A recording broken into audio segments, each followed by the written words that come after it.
è suo, no?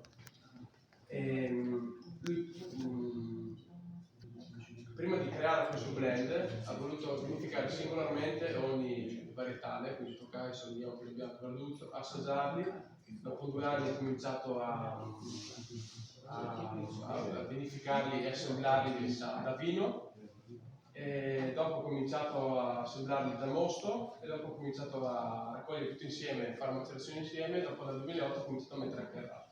Quindi un percorso per arrivare qua di circa, abbiamo cominciato 10 anni, dal 99 al 2000 fino al 2008, dopo da lì abbiamo tenuto questa metodologia che comunque varia ogni anno, perché ogni anno l'uva è diversa. Quindi alle volte hai un po' di chicchi di peronospora in qualche vitigno, che vai magari a diraspare perché non puoi mettere chiaramente uva non sana dentro in macerazione. Soprattutto in macerazione.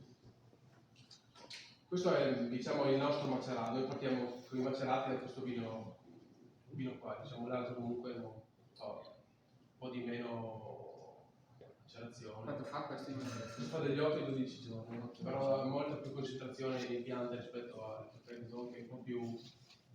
Cerchiamo di raccogliere sempre maturo, però non arriva mai alla maturità che questa uva qua. Botti? Che botti? Allora, questo qua, nel 2021 ha fatto Tonneau e Barrique, sono tutte botti esauste, non cerchiamo di lavorare con tutti i botti finiti. Queste le aveva prese il papà, quindi nel 2002-2003 penso. Più per non dargli troppo... Sì, solo per la microsigerazione, diciamo.